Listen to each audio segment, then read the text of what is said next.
Módulo número 4. Plan de estudios de la especialidad en medicina interna, neumonías y bronconeumonías. Perspectiva general de la neumonía. La neumonía ha constituido una causa importante de mortalidad a lo largo de toda la historia documentada y afecta a personas de todas las edades, sin distinción de clases sociales ni de posición económica. Sigue siendo una causa importante de morbilidad y mortalidad en los países desarrollados y en vías de desarrollo. Definición. Una neumonía se produce cuando una infección del parénquima pulmonar provoca síntomas respiratorios bajos y se detecta un infiltrado pulmonar en una radiografía torácica. Las neumonías se clasifican habitualmente en adquiridas en la comunidad, asociadas a la asistencia sanitaria y adquiridas como consecuencia de dicha asistencia. La neumonía asociada a la asistencia sanitaria afecta a pacientes que viven en un centro de enfermería especializada, han estado hospitalizados durante más de 2 días en los 90 días precedentes, mantienen una exposición repetida a alguna institución médica, por ejemplo, para hemodiálisis, cura de heridas o antibioterapia intravenosa o quimioterapia, o están inmunodeprimidos. La neumonía hospitalaria aparece 48 horas o más después del ingreso de un paciente que no sufría ya ni estaba incubando una neumonía en el momento de dicho ingreso o lo hace al poco tiempo de abandonar el hospital. Se considera que todas las demás neumonías son adquiridas en la comunidad. Biopatología. Los microorganismos infectantes pueden alcanzar los alvéolos y causar neumonía por la aspiración de pequeñas cantidades de secreciones nasofaríngeas o de contenido bucal, especialmente durante el sueño. Es normal que se produzca algún grado de aspiración. Sin embargo, se observa una aspiración más llamativa en las personas mayores, especialmente en aquellas de salud frágil o que deben guardar cama, en las que se puede documentar este fenómeno aplicando un material radiopaco a la faringe posterior al acostarse el paciente y confirmando después su presencia en los bronquios y los pulmones a la mañana siguiente mediante una radiografía simple de tórax. La aspiración es la causa habitual de las neumonías bacterianas por Streptococcus pneumoniae o por Haemophilus influenzae, en las que las vías respiratorias altas son colonizadas por bacterias potencialmente infecciosas. Probablemente, la aspiración es también la causante de ese gran número de casos en los que no se identifica ningún microorganismo causal, pero que pueden deberse a una mezcla de microorganismos microaerófilos y anaerobios procedentes de la boca y las vías respiratorias altas. Conviene distinguir entre esta aspiración de pequeñas cantidades de secreciones y la aspiración más grosera. La aspiración grosera se observa, por ejemplo, en personas que sufren convulsiones, en personas que se atragantan al vomitar o en aquellas personas que tienen muy mermado el reflejo del vómito debido al alcohol, las drogas o las alteraciones neurológicas. En estos casos, el síndrome clínico de la neumonía por aspiración incluye los efectos de los microorganismos y el material aspirados, así como los del ácido gástrico acompañante. Otra posible causa de neumonía es la inhalación pulmonar directa de material aerosolizado. Este proceso es poco frecuente en la mayoría de las neumonías bacterianas, pero es muy característico de la neumonía por Mycobacterium tuberculosis y por Bacillus anthracis. Este mecanismo explica igualmente la infección por algunos virus, como el de la gripe o el virus sincitial respiratorio. Algunos virus que infectan los pulmones, como el virus de la gripe, el virus sincitial respiratorio y el metaneumovirus humano, se replican y se diseminan por las células que revisten las vías respiratorias inferiores, generalmente, aunque no siempre, después de penetrar inicialmente por inhalación. Las bacterias pueden acceder también a los pulmones a través de la circulación sanguínea, siendo filtradas por los mecanismos de limpieza normales del huésped, pero escapando posteriormente y causando una neumonía. La neumonía por Staphylococcus aureus se produce generalmente por diseminación hematógena, especialmente cuando existe una infección endovascular como una endocarditis. Escherichia coli y otros bacilos gram negativos también pueden causar neumonía por diseminación hematógena. Existe una serie de factores de defensa del huésped que impiden la entrada de microorganismos infecciosos a las vías respiratorias inferiores. Gracias a la configuración de las vías respiratorias altas, un delgado flujo laminar de aire pasa sobre pelos y superficies adhesivas que pueden atrapar las partículas potencialmente infecciosas. La inmunoglobulina A, IgA, secretora, que constituye el 10% de las proteínas presentes en las secreciones nasales, neutraliza los virus. Las inmunoglobulinas inhiben también la colonización bacteriana. El cierre de la epiglotis impide que las partículas alimentarias penetren en la tráquea durante la deglución. La laringe impide el paso de secreciones a la tráquea y permite que se genere la presión intrapulmonar necesaria para conseguir una tos eficaz. Cuando los microorganismos evitan estos mecanismos, la acción ciliar de las células epiteliales los va desplazando regularmente hacia la laringe, y el reflejo de la tos los empuja más rápidamente en esa misma dirección. Las secreciones traqueobronquiales mantienen las superficies húmedas, y es probable que el surfactante pulmonar ayude a prevenir las atelectasías, que podrían dificultar la limpieza distal. Cuando microorganismos potencialmente infecciosos alcanzan los alvéolos, se ponen en marcha mecanismos de defensa específicos e innatos. Las células que revisten las vías respiratorias sintetizan sustancias que inhiben o matan los microorganismos, como la lisocima, la lactoferrina, las betas-defensinas y el surfactante. Determinados componentes de la pared celular bacteriana, como los lipopolisacáridos de las bacterias gram-negativas y los peptidoglucanos de las bacterias gram-positivas, activan la cascada del complemento alternativa, opsonizando o matando las bacterias. También regulan al alza los receptores de tipo TOL, que a su vez ponen en marcha mecanismos de inmunidad humoral y celular. Los anticuerpos contra los componentes expresados en la superficie bacteriana refuerzan considerablemente la respuesta de defensa del huésped, siendo especialmente importantes los anticuerpos serotipo específicos contra el polisacárido capsular bacteriano en el caso de la protección contra las infecciones neumocócicas. Si fracasan estos mecanismos de defensa, las bacterias pueden replicarse en los alvéolos, donde estimulan la producción local de citocinas e inducen la salida de los capilares y la acumulación de células plasmáticas e inflamatorias. Esta secuencia pone en marcha un círculo vicioso, en el que resultan atraídas otras células inflamatorias, y se estimula la liberación de más citocinas. En la neumonía bacteriana, la respuesta inflamatoria del huésped es la responsable de la mayor parte de las manifestaciones de la enfermedad. Anatomía patológica. Desde el punto de vista anatomopatológico, la neumonía se debe a la replicación y diseminación de microorganismos a través del intersticio pulmonar y los alvéolos.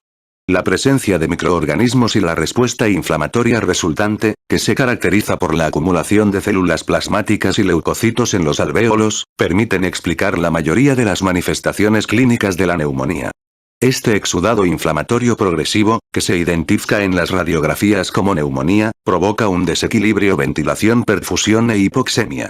A diferencia de lo que sucede en la neumonía bacteriana, el virus de la gripe invade directamente las células del epitelio cilíndrico, provocando de ese modo cambios histopatológicos que pueden insuficiencia respiratoria desde la vacuolización de algunas células del epitelio respiratorio hasta la descamación de todo el estrato epitelial. Estos cambios generalizados, que producen un patrón intersticial difuso en la radiografía torácica, predisponen también a una invasión bacteriana secundaria. Clamidófila neumonía se adhiere a unos receptores específicos y se replica en el interior de las células, formando de ese modo microcolonias que estimulan una respuesta inflamatoria y producen una neumonía focal. Los micoplasmas dañan también las células epiteliales respiratorias, pero en lugar de invadir las células se adhieren a su superficie, impidiendo la actividad ciliar y generando sustancias tóxicas. La neumonía bacteriana secundaria es poco frecuente en la neumonía por micoplasma, debido probablemente a que estos microorganismos, a diferencia del virus de la gripe, no afectan negativamente a los fagocitos. Manifestaciones clínicas. Generalmente, la neumonía se caracteriza por fiebre de comienzo agudo, una tos que se acompaña a menudo de la producción de esputo, y la detección de un infiltrado pulmonar de nueva aparición en una radiografía de tórax. No obstante, los pacientes con neumonía pueden no toser, no siempre producen esputo, pueden no manifestar fiebre al explorarlos por primera vez y pueden no presentar infiltrados visibles en las radiografías, especialmente si son pacientes adultos de alto riesgo con neumopatías crónicas, son obesos o son examinados únicamente con un aparato de rayos X portátil. En los adultos jóvenes con neumonía bacteriana son habituales una sensación de malestar intensa y aguda y la fiebre subjetiva, a menudo con escalofríos, tos y producción de esputo, o cuando menos la sensación de tener que producir esputo. Algunos pacientes manifiestan, además, dolor torácico de tipo pleurítico. Cuando el paciente produce esputo, este puede ser sanguinolento. A mayor edad, los pacientes tienen cada vez mayores probabilidades de presentar solo algunas o incluso unas pocas de estas manifestaciones específicas de la neumonía, debido en parte a que producen menos citocinas y pueden demostrar una respuesta menos intensa a estas. Por todo ello, los pacientes mayores con neumonía pueden manifestar inicialmente desorientación, confusión, cansancio o cambios más útiles en su estado mental. La diarrea, que puede ser una manifestación destacada de la neumonía por Legionella, es frecuente también en las neumonías neumocócicas y probablemente en otras neumonías bacterianas, debido probablemente a una respuesta gastrointestinal inespecífica a las citocinas circulantes. Las neumonías virales suelen producir inicialmente síntomas respiratorios altos, como rinorrea o dolor de garganta y tos seca.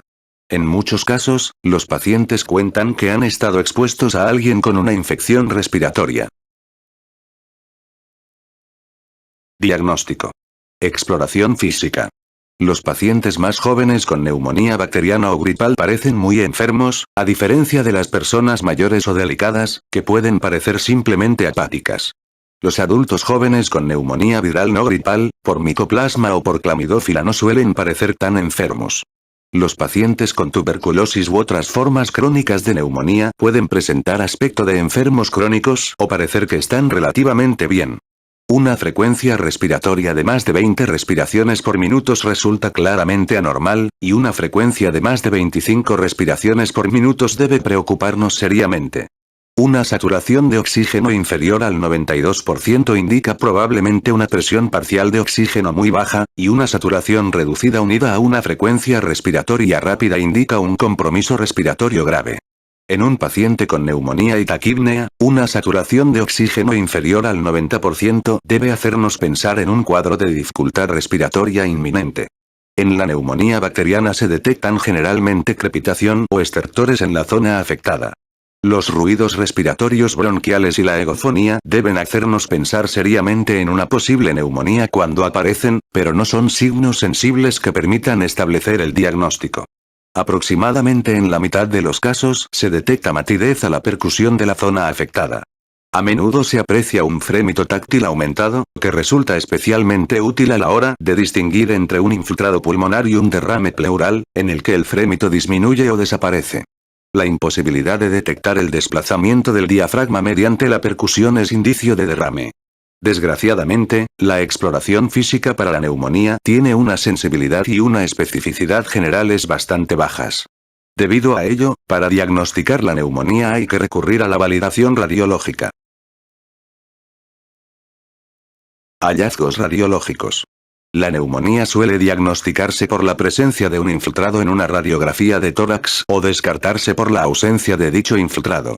Una consolidación densa que abarca un segmento o un lóbulo del pulmón refleja muy probablemente una infección bacteriana aguda. No obstante, muchos pacientes con neumonía bacteriana presentan infiltrados radiológicos que no son claramente segmentarios. En una radiografía de tórax pueden pasar inadvertidas zonas pequeñas de consolidación alveolar, especialmente en las radiografías anteroposteriores obtenidas con un aparato portátil, aunque esas zonas pueden detectarse mediante la tomografía computarizada, que es bastante más sensible. No obstante, en la tomografía computarizada de pacientes que no tienen neumonía se identifican a menudo pequeñas zonas de consolidación, aspecto de vidrio esmerilado. Aunque la presencia de un infiltrado constituye el dato clave para establecer un diagnóstico de neumonía, su aspecto radiológico aporta muy poca información sobre su etiología. La consolidación densa de un segmento o un lóbulo suele ser de etiología bacteriana, especialmente neumocócica, pero hay otras bacterias, como Legionella, que pueden producir una imagen similar, aunque muchas neumonías bacterianas no producen infiltrados segmentarios o lobulares. La neumonía aerógena por Staphylococcus aureus produce inicialmente una neumonía segmentaria o lobular, mientras que la neumonía hematógena por Staphylococcus aureus y por bacilos gram-negativos suele causar una neumonía necrosante, que se define como una lesión cavitaria dentro de un infiltrado neumónico. No obstante, la neumonía neumocócica causa igualmente una necrosis pulmonar que puede visualizarse en una radiografía torácica en el 2% de los casos y en una tomografía computarizada en el 11% de los casos. Figura 97, 1. Neumonía neumocócica del lóbulo inferior izquierdo, tal como se puede ver en las proyecciones postero-anterior, la figura A, y la lateral, figura B. Figura 97, 2. Consolidación lobular densa con broncogramas aéreos en un paciente con neumonía por legionela confirmada. La neumonía hematógena por Staphylococcus aureus, especialmente cuando se asocia a una endocarditis o un foco intravascular infectado, puede producir inicialmente un aspecto radiológico característico que consiste en varias lesiones redondas de 1 a 3 centímetros, que suelen ser cavitadas. La neumonía subsegmentaria o parcheada puede deberse a bacterias, virus, micoplasma o clamidófila. Pneumoquistis giroveci produce un infiltrado intersticial difuso que puede confundirse en las fases clínicas iniciales con unas marcas pulmonares muy prominentes. La aspiración de una mezcla de bacterias anaerobias, microaeroflas y facultativas procedentes de la boca puede causar neumonía, pero también puede dar lugar a la formación de un absceso pulmonar con pared gruesa, nivel hídrico y consolidación periférica, especialmente en los segmentos superiores de los lóbulos inferiores o los segmentos posteriores de los lóbulos superiores. Una lesión cavitaria en un lóbulo superior sin nivel hídrico, especialmente si se circunscribe al segmento posterior, es indicio de tuberculosis. En ocasiones, las presentaciones más agudas de la tuberculosis pueden simular una neumonía bacteriana aguda. El hongo Aspergillus puede desarrollarse formando una masa dentro de una cavidad, produciendo la imagen característica de un micetoma, bola de hongos, intracavitario rodeado por un arco con un halo de aire. Una neumonía rápidamente progresiva de cualquier etiología puede dar lugar a infiltrados pulmonares difusos que nos hacen pensar en el síndrome de dificultad respiratoria aguda. Aunque el aspecto o el aumento de tamaño de los infiltrados tras la hospitalización del paciente se atribuyen a menudo a la reposición de líquidos, es más probable que esa progresión refleje la respuesta inflamatoria en curso. Una tomografía computarizada torácica puede ayudarnos a esclarecer la naturaleza de un infiltrado y a determinar si existe un derrame o una masa, pero no suele ser necesaria en el momento de ingresar a aquellos pacientes en los que se puede obtener una radiografía torácica de calidad. Figura 97, 3. Neumonía hematógena por Staphylococcus aureus. A. La radiografía de tórax muestra las lesiones redondeadas características con cavitación. B. Las mismas lesiones confirmadas mediante una tomografía computarizada. Figura 97, 4.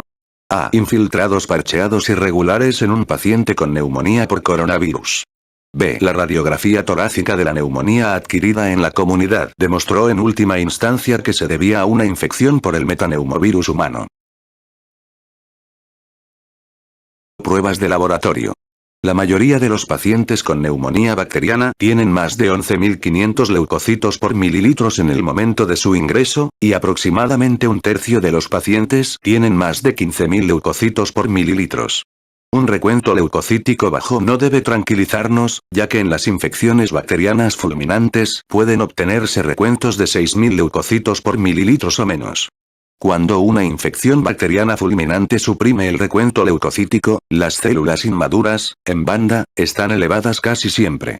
Aproximadamente un 40% de los pacientes sin infección que acuden al hospital con un síndrome que hace pensar en una neumonía adquirida en la comunidad, como los pacientes con edema pulmonar o cáncer de pulmón, presentan también más de 11.500 leucocitos por mililitros, de manera que un recuento leucocítico elevado no es ni mucho menos específico de la neumonía. No obstante, al margen de la neumonía bacteriana, en los procesos pulmonares agudos no son habituales recuentos superiores a 20.000 leucocitos por mililitros. A menudo se observan aumentos leves e inespecíficos de las concentraciones séricas de bilirrubina, aminotransferasa y lactato deshidrogenasa. En las neumonías por neumoquistis y por histoplasma y en los pacientes con SIDA pueden observarse aumentos marcados de la concentración de lactato deshidrogenasa. Un aumento de la concentración sérica de procalcitonina eleva las probabilidades de que se trate de una infección bacteriana, mientras que su disminución contradice ese diagnóstico. En estudios aleatorizados de pacientes que acuden con síntomas de vías respiratorias inferiores, e incluso con síntomas bastante graves, el tratamiento basado en la concentración de procalcitonina, desaconsejando el uso de antibióticos si la concentración es menor o igual a 0,25 miligramos por litros y desaconsejándolo rotundamente si es inferior a 0,1 miligramos por litros, ha permitido reducir el uso de antibióticos sin que se observen efectos adversos generales.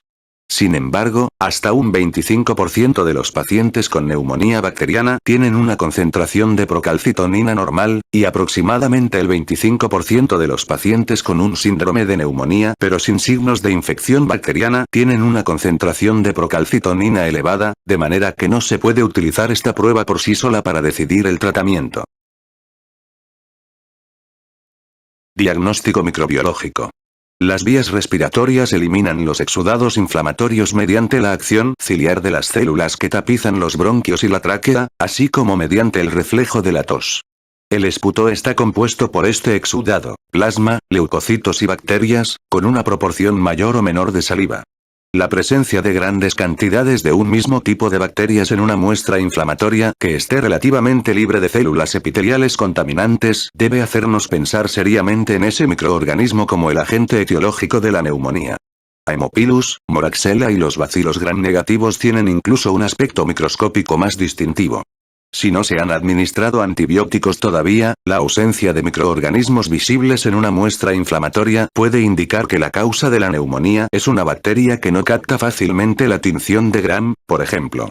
Legionella o Mycobacteria, u otro tipo de microorganismo como Mycoplasma, Clamidófila o un virus que carece de la pared celular bacteriana característica y no capta la tinción de Gram. Algunos informes sobre la escasa sensibilidad del esputo a la hora de detectar la presencia de bacterias en este reflejan en gran medida la inclusión de muestras que resultan inadecuadas o que han sido obtenidas tras iniciar la antibioterapia. En aquellos pacientes con neumonía neumocócica bacteriémica que esputan una muestra válida y no han recibido antibióticos, la tinción de Gram o los cultivos tienen una sensibilidad cercana al 90% a la hora de detectar los neumococos. Dado que la sensibilidad de estas pruebas microbiológicas estándar decae considerablemente, después de 18 horas de antibioterapia, las muestras solo tienen utilidad diagnóstica cuando se obtienen en el momento oportuno. Figura 97.5. En la tinción de Gram del esputo de un paciente con neumonía neumocócica se identifican un gran número de leucocitos polimorfonucleares y muchos cocos Gram positivos lanceolados sin células epiteliales, lo que indica que esta muestra procedía de las vías respiratorias inferiores. Esta muestra es diagnóstica de una neumonía neumocócica, aunque no se puede descartar una infección concomitante por un microorganismo, como un virus, que no capta la tinción de Gram. El examen de una muestra de esputo obtenida de Gram resulta igualmente útil si no se detectan bacterias. Si no se han administrado antibióticos todavía, la ausencia de microorganismos visibles en una muestra inflamatoria puede indicar que la causa de la neumonía es una bacteria que no capta fácilmente la tinción de Gram, por ejemplo. Legionella o Mycobacteria, un microorganismo como Mycoplasma o Clamidófila que carece de la pared celular bacteriana característica, o un virus que no capta la tinción de Gram. Antiguamente, el diagnóstico de las infecciones causadas por estos microorganismos se basaba en técnicas serológicas de escasa fiabilidad. Es probable que la posibilidad de disponer de técnicas diagnósticas más modernas permita redefinir el papel que desempeñan estos agentes en la etiología de las neumonías adquiridas en la comunidad. Los cultivos bacterianos permiten identificar fácilmente a Haemophilus, Moraxella, Staphylococcus aureus u otros bacilos gram negativos cuando estos microorganismos son los causantes de la neumonía. No obstante, la detección de Staphylococcus aureus o bacilos gram negativos en el cultivo cuando no se han identificado al examinar al microscópico una muestra de esputo de buena calidad parece indicar que se trata de flora bucal contaminante. La detección de neumococos en un cultivo de esputo puede plantear más dificultades debido a la prevalencia de otros Streptococcus alfa hemolíticos en la saliva. La prueba de inmunoabsorción ligada a enzimas, ELISA, permite detectar el polisacárido capsular o la pared celular neumocócica en la orina del 60-80% de los pacientes con neumonía neumocócica bacteriémica y en un porcentaje inferior de los pacientes con infecciones no bacteriémicas. La prueba ELISA para el antígeno de Legionella en la orina solo permite detectar el serotipo de Legionella más frecuente, pero es positiva a aproximadamente el 70% de los casos de neumonía por Legionella, siendo mayor su sensibilidad en los procesos de más gravedad. Las pruebas de detección de antígenos de histoplasma en orina y de Cryptococcus en suero son positivas en pacientes con infección diseminada, pero tienen menos probabilidades de dar resultado positivo en pacientes con infiltrados pulmonares discretos.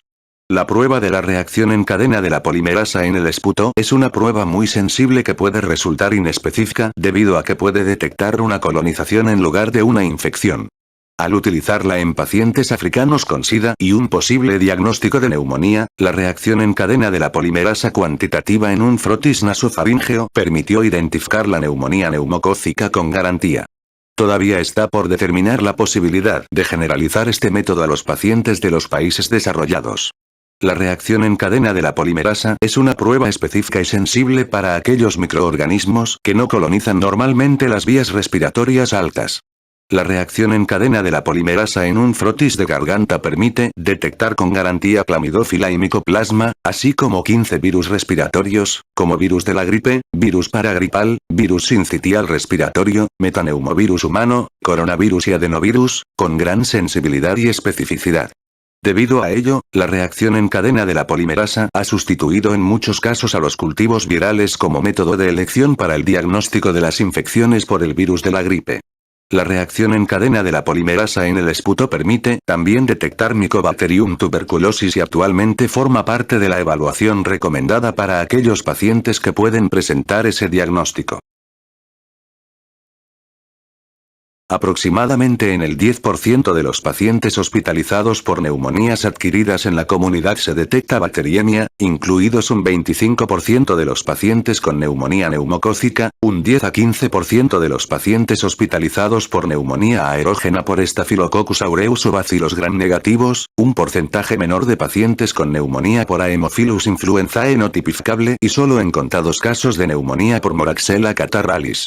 Por el contrario, los hemocultivos son positivos prácticamente en todos los pacientes con neumonía hematógena por segundos. Aureus. Diagnóstico diferencial.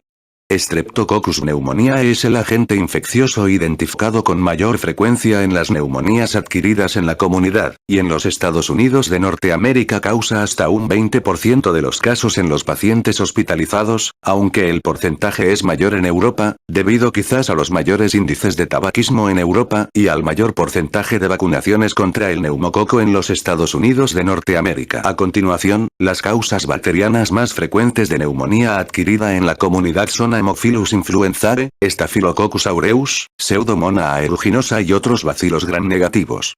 Generalmente, Haemophilus solo produce neumonía en aquellas personas que sufren un proceso broncopulmonar previamente.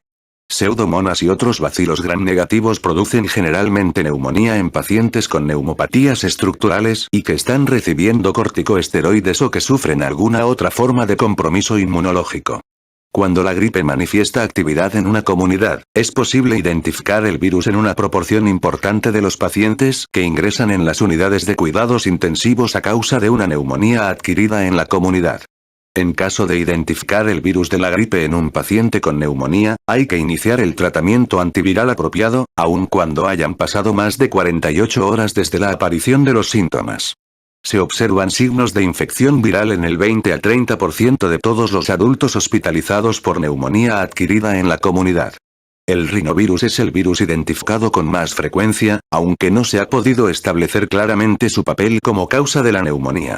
El virus sincitial respiratorio, el coronavirus y el metaneumovirus humano están implicados claramente en la etiología de la neumonía y son los siguientes virus más frecuentes identificados en adultos hospitalizados por neumonía.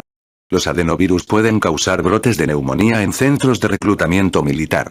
Dado que aproximadamente en la mitad de los casos de neumonía viral documentada se detectan también bacterias coinfectantes, la identificación mediante la reacción en cadena de la polimerasa de un virus en un paciente con neumonía no demuestra que ese virus sea el causante o especialmente la única causa del proceso.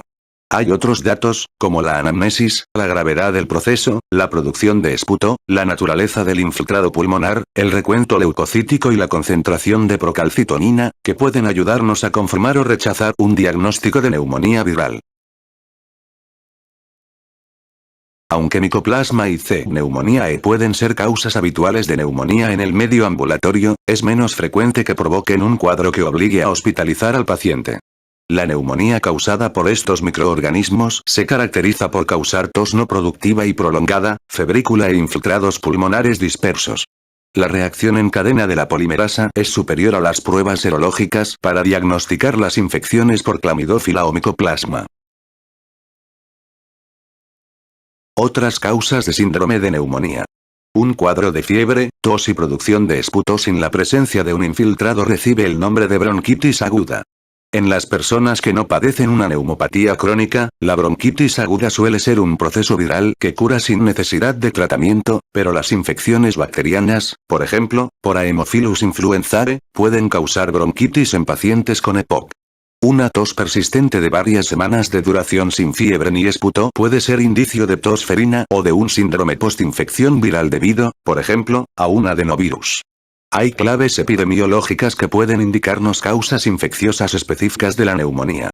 Coccidioides imitis, que puede encontrarse en regiones áridas de América, o Histoplasma capsulatum, que puede encontrarse en todo el mundo pero especialmente en las cuencas de los ríos norteamericanos, causan una proporción variable de neumonías adquiridas en la comunidad en regiones endémicas.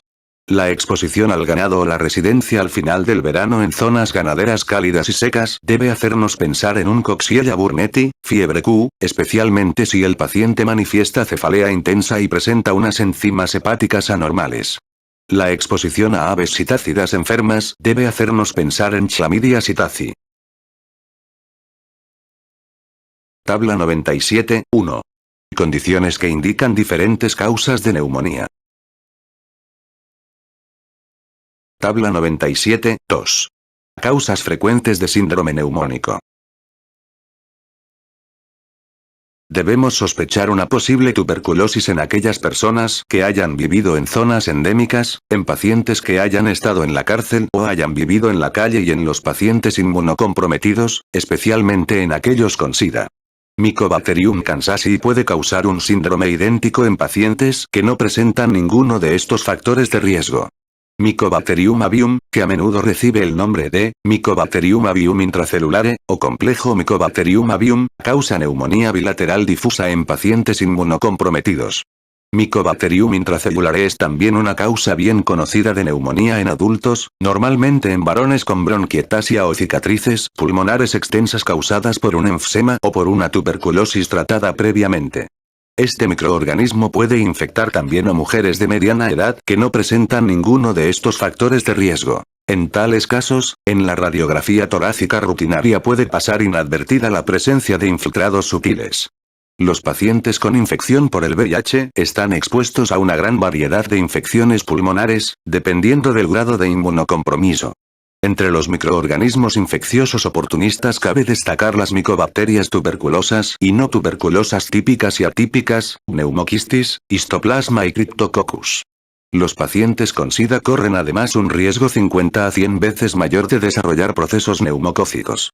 Incluso después de una evaluación exhaustiva, no se identifica ningún microorganismo causal aproximadamente en la mitad de los pacientes hospitalizados a causa de sus síntomas, los hallazgos de la exploración física, las anomalías en las pruebas de laboratorio y los cambios radiológicos indicativos de neumonía adquirida en la comunidad. En tales casos hay que presuponer que la mayoría de estas neumonías se deben a una infección bacteriana, ya que generalmente responden a los antibióticos. Causas no infecciosas. Son muchos los procesos no infecciosos que pueden hacer que un paciente acuda con un síndrome que nos haga pensar en una neumonía aguda o subaguda. La neumonía organizada criptógena, la neumonía intersticial aguda, la neumonía eosinófila y otras neumonías intersticiales son procesos poco frecuentes que en la mayoría de los casos son diagnosticados erróneamente en un primer momento como una neumonía adquirida en la comunidad. Las hemorragias pulmonares y las vasculitis pueden producir también infiltrados pulmonares y fiebre. En la vasculitis granulomatosa asociada a anticuerpos citoplásmicos antineutrófilos, estos infiltrados pueden asociarse también a lesiones cavitarias. Al repasar la anamnesis del paciente se puede encontrar una historia de síntomas antiguos, y un examen minucioso de radiografías torácicas previas puede revelar la existencia de anomalías radiológicas anteriores, que podrían deberse a un proceso no infeccioso crónico. Las embolías pulmonares con infarto pueden provocar dolor torácico pleurítico e infiltrados pulmonares, con esputo que contiene neutrófilos pero pocas bacterias o ninguna. En pacientes con embolías pulmonares sépticas hay que buscar otros posibles focos de infección, como una válvula cardíaca o un dispositivo intravascular infectados. El edema pulmonar es la causa no infecciosa más frecuente de síndrome similar a una neumonía adquirida en la comunidad en pacientes de mediana edad y mayores. El diagnóstico debe basarse en la anamnesis, la exploración física y los hallazgos radiológicos, con el respaldo de un aumento de las concentraciones de péptido B natriurético. Los pacientes con cáncer de pulmón suelen presentar inicialmente fiebre y un infiltrado pulmonar, que se atribuye a veces a una neumonía postobstructiva. A menudo, el síndrome de dificultad respiratoria aguda en respuesta a una infección extrapulmonar grave no se distingue de la neumonía, ya que normalmente cursa con fiebre, crepitación pulmonar, recuento leucocítico elevado e infiltrados pulmonares. Teniendo en cuenta estas posibilidades, es necesario considerar otras causas infecciosas y no infecciosas antes de empezar a tratar una supuesta neumonía adquirida en la comunidad con el tratamiento empírico recomendado. Tratamiento. Hospitalización. Existen sistemas de puntuación que pueden ayudarnos a determinar si es necesario hospitalizar a un paciente con una neumonía adquirida en la comunidad. La decisión corolaria sobre la necesidad de ingresar a un paciente en la unidad de cuidados intensivos puede basarse en la frecuencia respiratoria, la frecuencia cardíaca, la presión arterial sistólica, la oxigenación, el estado mental, el alcance de las lesiones pulmonares, la concentración sérica de albúmina y el pH arterial. Esta ayuda para la decisión tiene una sensibilidad del 92% a la hora de identificar a los pacientes a los que hay que trasladar a la unidad de cuidados intensivos para proporcionarles apoyo vasopresor o respiratorio intensivo. Otros indicadores de infección fulminante que aconsejan la necesidad de ingresar al paciente en la unidad de cuidados intensivos son un recuento leucocítico de 6.000 leucocitos por mililitros o menos en la neumonía bacteriana, especialmente si hay un mayor número de formas en banda, la trombocitopenia y la hipotermia. El tratamiento de apoyo debe incluir la reposición de líquidos para mantener la presión arterial, por ejemplo. Se necesitará una media de 4,5 litros de líquidos con electrolitos en un paciente con neumonía y shock séptico, oxígeno para la hipoxemia y ventilación mecánica. Tabla 97, 3. Índice de gravedad del estudio para investigar la evolución de la neumonía. Tabla 97, 4. Índice de gravedad del estudio para investigar la evolución de la neumonía y mortalidad a los 30 días. Tabla 97, 5. Sistema de puntuación SMART-CoP. ¿Qué es el riesgo de que el paciente necesite asistencia ventilatoria o respiratoria intensiva? Antibioterapia. Basándonos en pruebas que demuestran que el pronóstico empeora con una hospitalización prolongada, hay que administrar antibióticos iniciales tan pronto como se considere probable el diagnóstico de neumonía, independientemente de que nos encontremos en la consulta del médico o en un servicio de urgencias. Las directrices para la antibioterapia empírica de las neumonías adquiridas en la comunidad se centra en las causas infecciosas habituales de la neumonía y suelen dar buenos resultados debido a que raras veces se identifica un agente etiológico clínico en los pacientes ambulatorios con neumonía.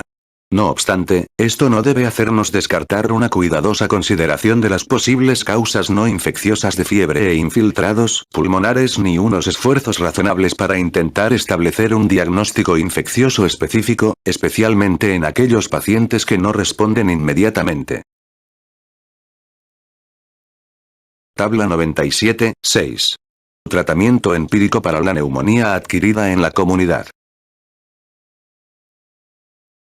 Regímenes de antibioterapia ambulatoria.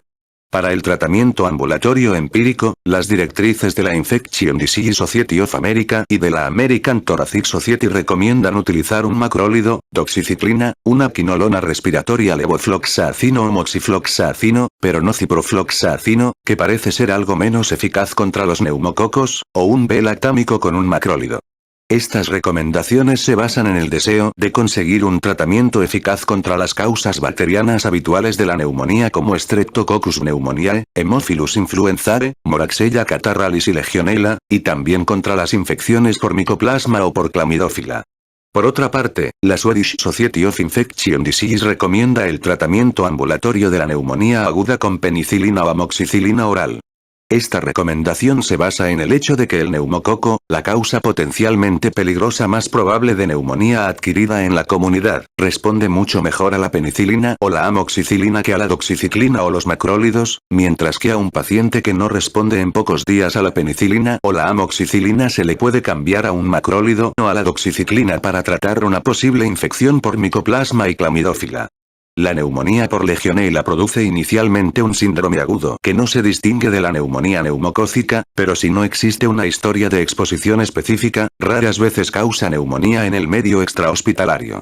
En los Estados Unidos de Norteamérica, un tercio de Haemophilus y la mayoría de Moraxella producen beta-lactamasa, razón por la que la administración de amoxicilina más ácido clavulánico constituye una elección más acertada en aquellos pacientes que tienen una neumopatía subyacente. A los pacientes con neumonía y antecedentes de febrícula y tos durante más de 5 a 6 días hay que tratarlos con un macrólido o doxiciclina.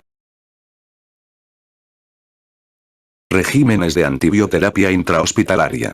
En un paciente que parece enfermo y es aconsejable hospitalizarle, el médico debe realizar un esfuerzo consciente para intentar identificar un agente etiológico. El tratamiento inicial puede ser empírico, pero hay que usar antibióticos adecuados para el microorganismo causal identificado.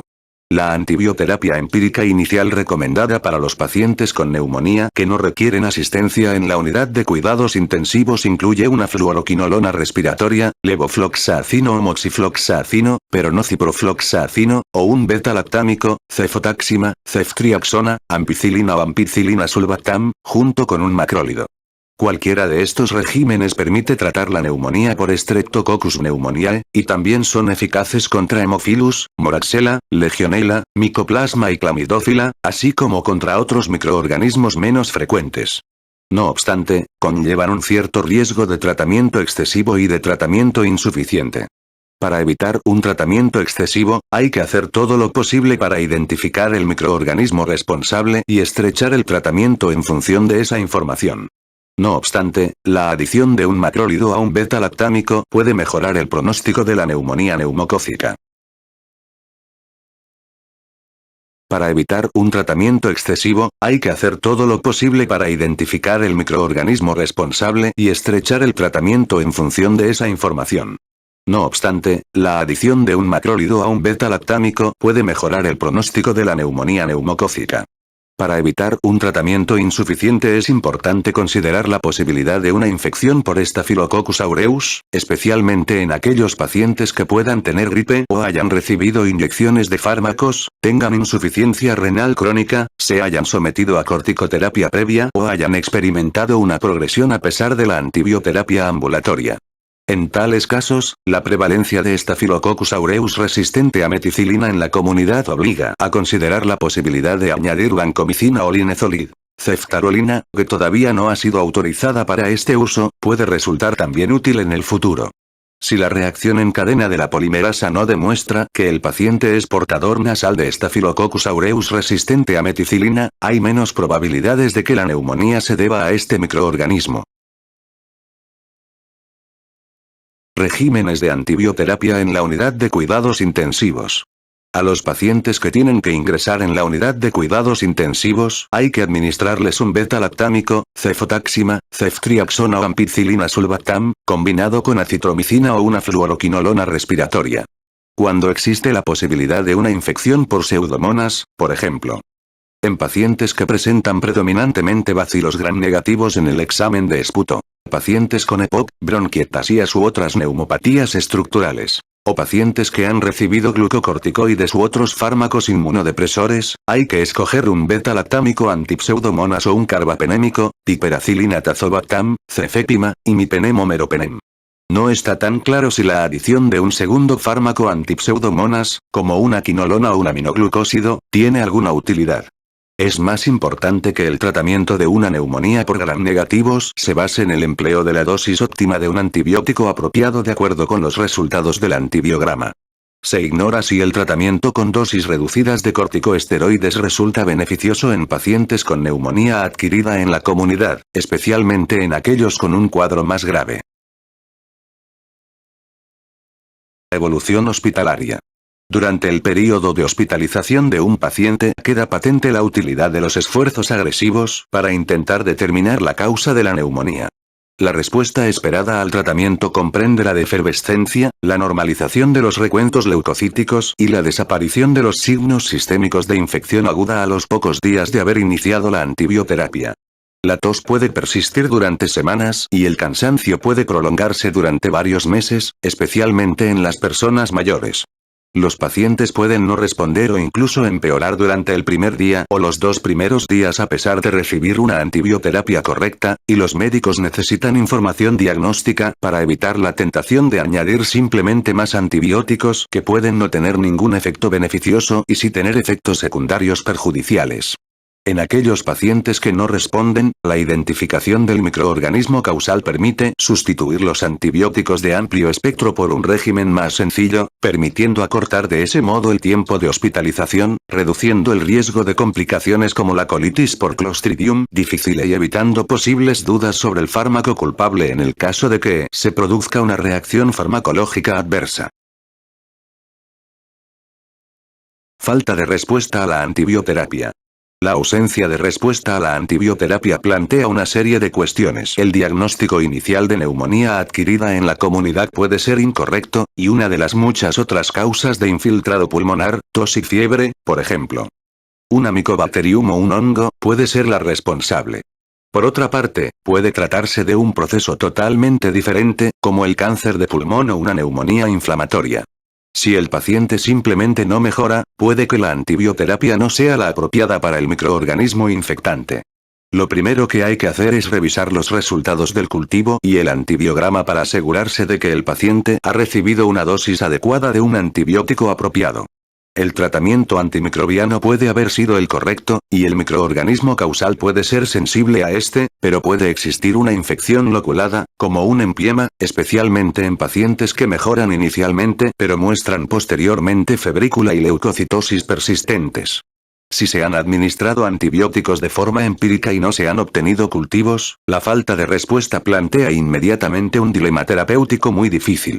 En aquellos pacientes con una respuesta parcial o inadecuada al tratamiento inicial, se deben considerar de forma agresiva otras medidas diagnósticas, como nuevos cultivos, una tomografía computarizada torácica, una toracocentesis si existe un derrame, una broncoscopia con lavado broncoalveolar y posiblemente una biopsia transbronquial, en lugar de añadir simplemente más antibióticos.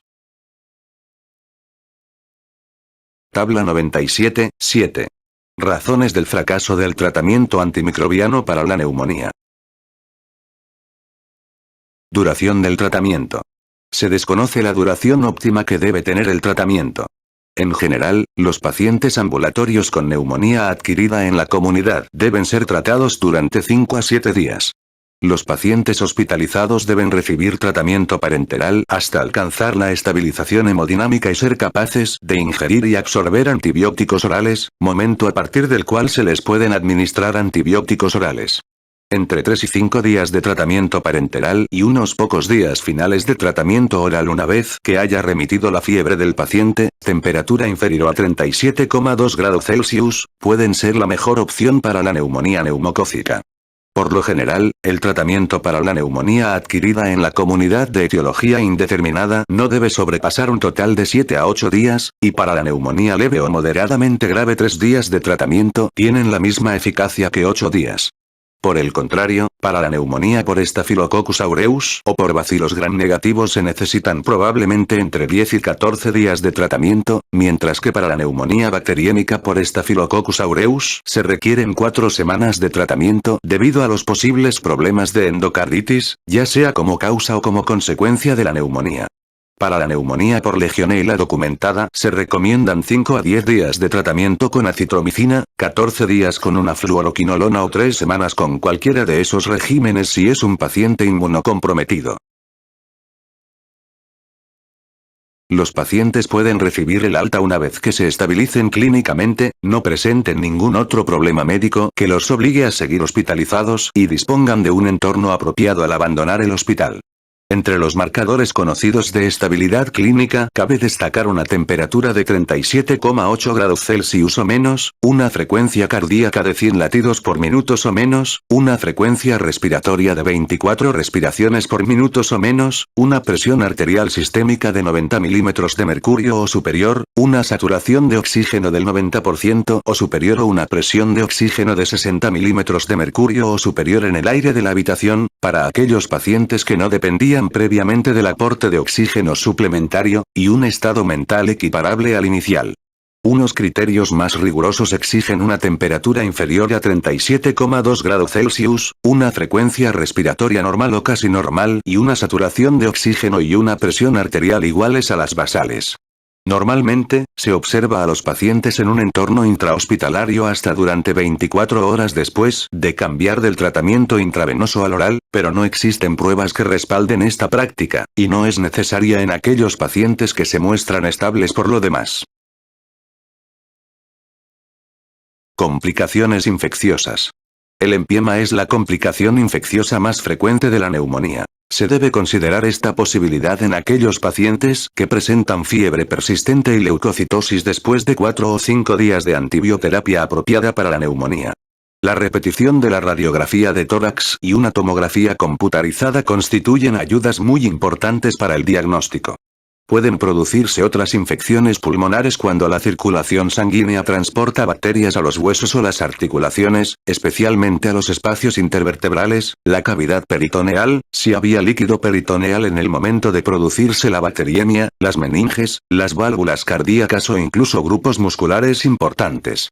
Esas infecciones suelen ponerse de manifiesto causando una serie de síntomas, a los que el médico debe permanecer atento en aquellos pacientes que no se recuperan tan rápidamente como cabría esperar. Complicaciones no infecciosas. El 7 a 10% de los pacientes ingresados por una neumonía adquirida en la comunidad pueden sufrir un infarto de miocardio o arritmias de nueva aparición, especialmente fibrilación auricular, y es aún más frecuente observar un agravamiento de la insuficiencia cardíaca. Estos problemas cardíacos conllevan un aumento considerable de la morbilidad y la mortalidad. Prevención.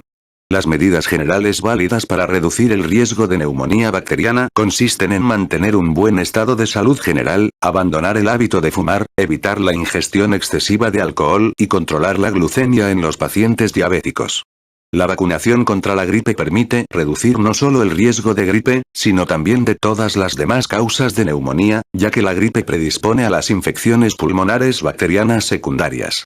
Actualmente disponemos de 2 vacunas neumocócicas que reducen específicamente el riesgo de neumonía neumocócica. Una vacuna de polisacáridos que contiene polisacáridos capsulares de 23 serotipos neumocócicos diferentes y una vacuna neumocócica conjugada, en la que se han conjugado polisacáridos capsulares con una proteína inmunógena. A diferencia de la vacuna de polisacáridos, la vacuna conjugada elimina, además, los neumococos detectables en la nasofaringe de los portadores y, debido a ello, evita la diseminación de los neumococos a las personas no vacunadas. Las infecciones neumocócicas causadas por las cepas contenidas en la vacuna hectavalente han disminuido un 95% en los niños y un 85% en los adultos desde que se realizan campañas de vacunación generalizada en niños. Se ha empezado a observar ya ese mismo declive en las cepas contenidas en la vacuna 13, valente. Se recomienda utilizar la vacuna de polisacáridos neumocócica en todas las personas mayores de 65 años y en las personas de 19 a 64 años inmunocomprometidas, por ejemplo. inmunodeficiencia congénita o adquirida, infección por el VIH, insuficiencia renal crónica, síndrome nefrótico, neoplasias hematológicas malignas, inmunodepresión diatrógena, neoplasias malignas generalizadas y trasplantes de órganos, o que presentan condiciones que predisponen a la infección neumocócica o que exponen especialmente al paciente a posibles complicaciones, por ejemplo, asplenia, tabaquismo, asma, neumopatías crónicas, insuficiencia cardíaca, diabetes, alcoholismo, hepatopatías crónicas, pérdida de líquido cefalorraquídeo e implantes cocleares.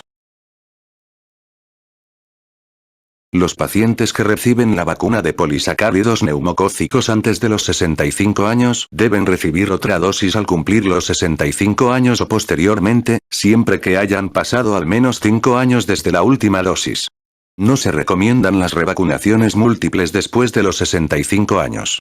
Se recomienda administrar la vacuna conjugada neumocócica a todos los adultos inmunocomprometidos mayores de 19 años, y las personas que se han sometido a una esplenectomía, que pierden líquido cefalorraquídeo o tienen un implante coclear deben recibir una única dosis de vacuna conjugada para toda la vida. Si no han recibido previamente ninguna vacuna neumocócica, deben recibir la vacuna conjugada y, después de un período mínimo de 8 semanas, la vacuna de polisacáridos 23, valente. No se recomienda administrar más de una dosis de vacuna conjugada a los adultos. Pronóstico. En los países desarrollados, la neumonía tiene un índice de mortalidad inferior al 2% entre los pacientes ambulatorios, pero supera el 10% en los pacientes hospitalizados y se acerca al 40% en los pacientes que tienen que ingresar en la unidad de cuidados intensivos. En los pacientes con neumonía neumocócica, un recuento leucocítico inferior a 6.000 por mililitros conlleva una mortalidad superior al 65%. En el caso de la neumonía adquirida en la comunidad, una concentración sérica de sodio inferior a 130.000 equivalentes por litro, un aumento reciente de la concentración sérica de creatinina o una glucemia superior a 250 miligramos por decilitros en un paciente no diabético se asocian igualmente a un pronóstico desfavorable.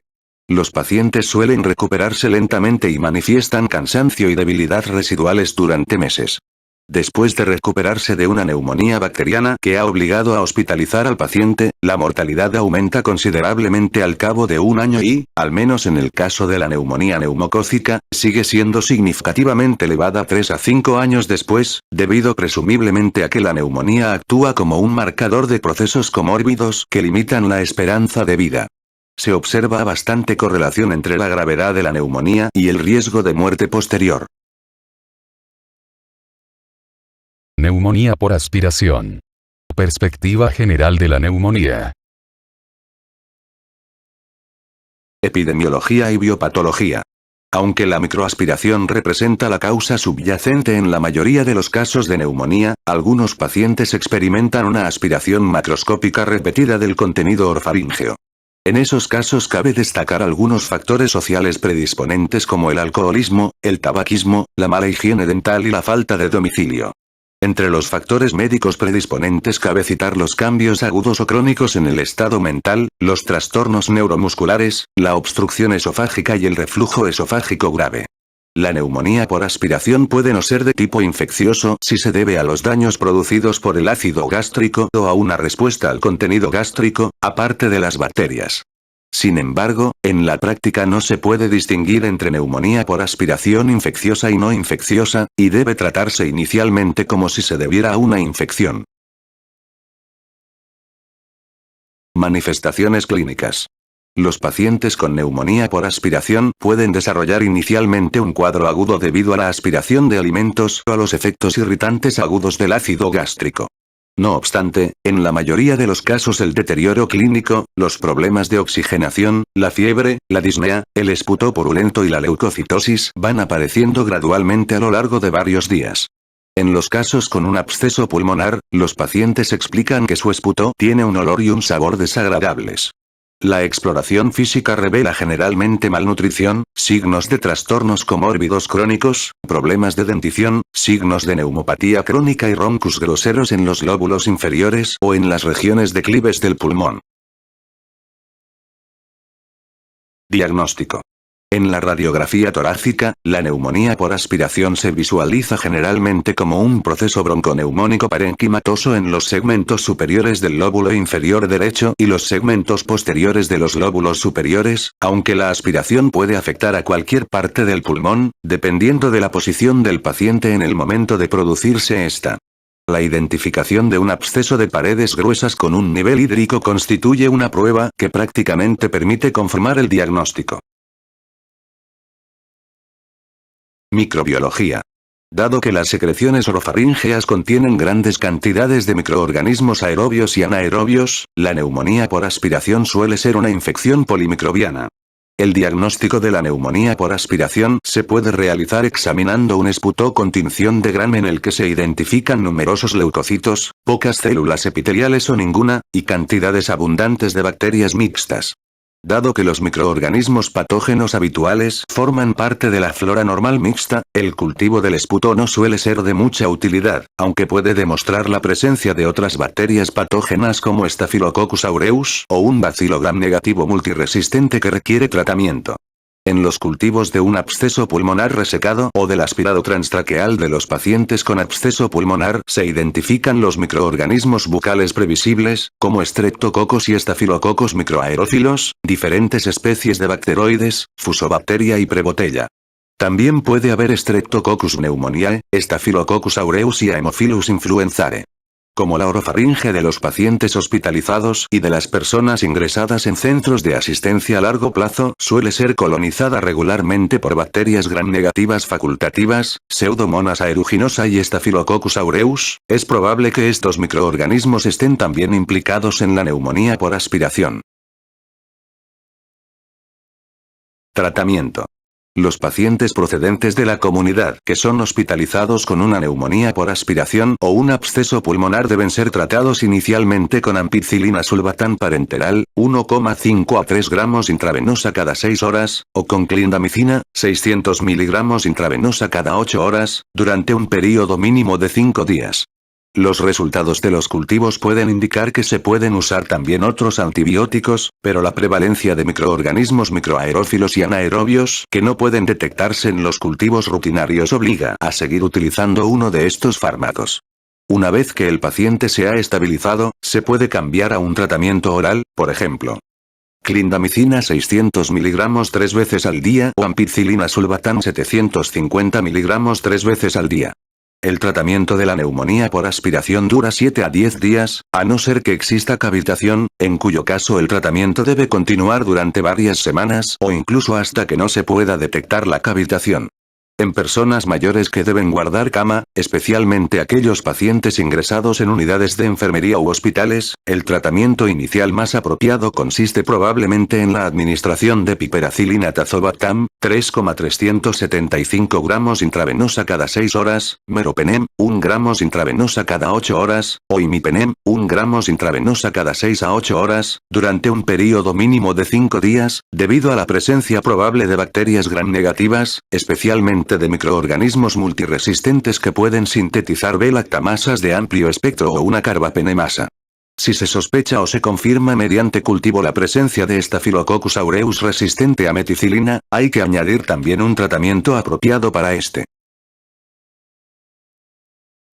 La complicación más grave y frecuente de una neumonía anaerobia o de un absceso pulmonar es el desarrollo de un empiema. La inserción de uno o más tubos torácicos permite controlar el proceso, pero puede que una toracotomía con denudación pleural sea la única forma de eliminar el material infectado. Desgraciadamente, los pacientes que desarrollan esta complicación no suelen estar en condiciones para someterse a una intervención tan agresiva, lo que genera un dilema terapéutico importante. A los pacientes con un trastorno neurológico subyacente o una neoplasia maligna se les puede introducir un tubo de alimentación por gastrostomía o yeyunostomía para suministrarles nutrición, líquidos y fármacos paliativos. Pronóstico. A no ser que se haya desarrollado un empiema, el pronóstico de la neumonía por aspiración o el absceso pulmonar depende fundamentalmente de los procesos comórbidos que hayan favorecido su aparición, más que de una posible falta de respuesta de la neumonía o el absceso. Neumonía neumonía hospitalaria, neumonía asociada al ventilador y neumonía asociada a la asistencia sanitaria. Epidemiología. La neumonía hospitalaria, la neumonía asociada al ventilador y la neumonía asociada a la asistencia sanitaria constituyen las segundas infecciones nosocomiales más frecuentes en los Estados Unidos de Norteamérica. Las neumonías hospitalarias incrementan los costes y prolongan el tiempo de hospitalización, y representan hasta un 25% de todas las infecciones en la unidad de cuidados intensivos. Las neumonías hospitalarias y las neumonías asociadas al ventilador que aparecen en los 4 primeros días de hospitalización suelen deberse a bacterias sensibles a los antibióticos, mientras que las infecciones de aparición más tardía se deben con mayor frecuencia a microorganismos multiresistentes.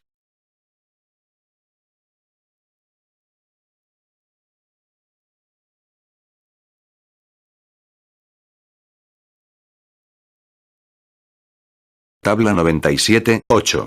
Antibioterapia empírica para la neumonía hospitalaria, la neumonía asociada al ventilador y la neumonía asociada a la asistencia sanitaria. Biopatología. Cuando la neumonía aparece en los primeros días de hospitalización, incluyendo los 3 a 4 primeros días después de una intervención quirúrgica programada, los microorganismos causales más probables son bacterias microaerófilas y anaerobias de la boca y bacterias que causan normalmente neumonías adquiridas en la comunidad, como Streptococcus pneumoniae y Haemophilus influenzae. Posteriormente son cada vez más frecuentes Staphylococcus aureus y bacilos gram negativos facultativos, por ejemplo. Pseudomonas aeruginosa, Escherichia coli, Klebsiella pneumoniae y distintas especies de Acinetobacter. Muchos casos son polimicrobianos e incluyen bacterias gram positivas como Staphylococcus aureus, sobre todo cepas de Staphylococcus aureus resistente a meticilina, especialmente en pacientes con procesos crónicos subyacentes graves. Pseudomonas aeruginosa, Acinetobacter, Stenotrophomonas maltophilia y el complejo Burkholderia cepacia desarrollan rápidamente resistencia a numerosos tipos de antibióticos, por lo que es muy importante realizar un seguimiento y una vigilancia locales rutinarios para poder predecir la sensibilidad farmacológica. Manifestaciones clínicas y diagnóstico. La neumonía adquirida en el hospital, la neumonía asociada al ventilador y la neumonía asociada a la asistencia sanitaria pueden cursar inicialmente con signos característicos, como fiebre, leucocitosis y esputo purulento, o con un aumento de las secreciones traqueales en un paciente intubado. A menudo resulta difícil interpretar las radiografías torácicas, aunque pueden mostrarnos la aparición o el agravamiento de infiltrados pulmonares. La concentración de oxígeno disminuye y puede producirse dificultad respiratoria aguda.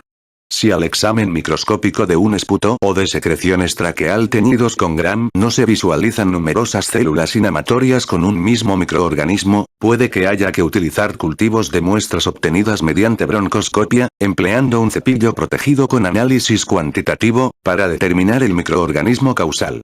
Un cultivo estéril de secreciones de vías respiratorias bajas sin que se haya utilizado un antibiótico nuevo en las últimas 72 horas permite descartar prácticamente la mayoría de las neumonías bacterianas, aunque en estas circunstancias sigue siendo posible una infección viral o por legionela. Tratamiento. Si el paciente es inestable, o si es muy posible que tenga una neumonía adquirida en el hospital, una neumonía asociada al ventilador o una neumonía asociada a la asistencia sanitaria, hay que iniciar sin demora la antibioterapia empírica, ya que cualquier retraso en el tratamiento antimicrobiano incrementa la mortalidad. En el caso de un cuadro de comienzo precoz en los 4 primeros días de hospitalización, las opciones consisten en ceftriaxona, una fluoroquinolona intravenosa, levofloxacino, moxifloxacino o ciprofloxacino, ampicilina sulfatamo o ertapenem. Estas opciones cubren Streptococcus pneumoniae, Haemophilus influenzae, SASM y la mayoría de los bacilos gram negativos sensibles a los antibióticos, como Escherichia coli, Klebsiella pneumoniae, Proteus, Enterobacter y Serratia marcescens. En el caso de una neumonía adquirida en el hospital, una neumonía asociada al ventilador o una neumonía asociada a la asistencia sanitaria de comienzo tardío, o cuando se han identificado factores de riesgo de infección multiresistente, la elección inicial de los antibióticos debe basarse en el conocimiento de la sensibilidad de los microorganismos aislados habitualmente en el centro en cuestión. Dado que esa predicción puede resultar muy difícil, se recomienda emplear regímenes polifarmacológicos, aunque teniendo siempre en cuenta la importancia de obtener muestras de cultivo correctas para poder estrechar posteriormente el tratamiento. Entre las opciones disponibles cabe citar una cefalosporina antipseudomonas como ceftazidima o cefepima, un carbapenémico antipseudomonas, meropenem o imipenem, o un beta-lactámico inhibidor de beta-lactamasa como piperacilina tazobactam. Además, se debe considerar la posibilidad de usar una fluoroquinolona antipseudomonas, ciprofloxacino, o un aminoglucósido como amicacina, gentamicina o tobramicina. Si existen muchas probabilidades de que se trate de legionela, la fluoroquinolona debería bastar. En caso contrario, debe añadirse un macrólido como acitromicina. Por último, debe añadirse vancomicina o linezolid para cubrir contra Staphylococcus aureus resistente a meticilina, a menos que se pueda descartar la presencia de este microorganismo. Si el paciente mejora en las primeras 48 a 72 horas, hay que considerar seriamente la posibilidad de insuficiencia respiratoria, reduciendo la antibioterapia en función de los resultados de los cultivos. Si los cultivos respiratorios bajos siguen siendo negativos, pero el paciente no ha mejorado, hay que descartar un posible foco infeccioso extrapulmonar, para lo que pueden ser muy útiles otros estudios radiológicos o cultivos. En general, el uso de aminoglucósidos debe limitarse a 5 a 7 días. El tratamiento general con antibióticos puede reducirse a 7 días si el paciente ha mejorado, pero algunos pacientes necesitan 14 a 21 días de tratamiento. Prevención. La prevención se centra en primer lugar en la preparación del personal y en el cumplimiento de las normas de desinfección de las manos con alcohol. A los pacientes con microorganismos multiresistentes confirmados hay que aislarlos o, si eso no es posible, agruparlos con el objeto de reducir el riesgo de contaminación cruzada entre pacientes. Para reducir el riesgo de neumonía asociada al ventilador, se puede elevar la cabecera de la cama del paciente, aspirar regularmente las secreciones subglóticas, permitir descansos de sedación a diario y valorar todos los días la posibilidad de extubar al paciente. Pronóstico. El índice de mortalidad general atribuible a la neumonía adquirida en el hospital puede ascender al 30 a 50%. La mortalidad se debe en parte a la gravedad de la neumonía y a la dificultad de proporcionar cobertura antibiótica adecuada contra algunos bacilos gram negativos, pero también a las condiciones de salud del propio paciente.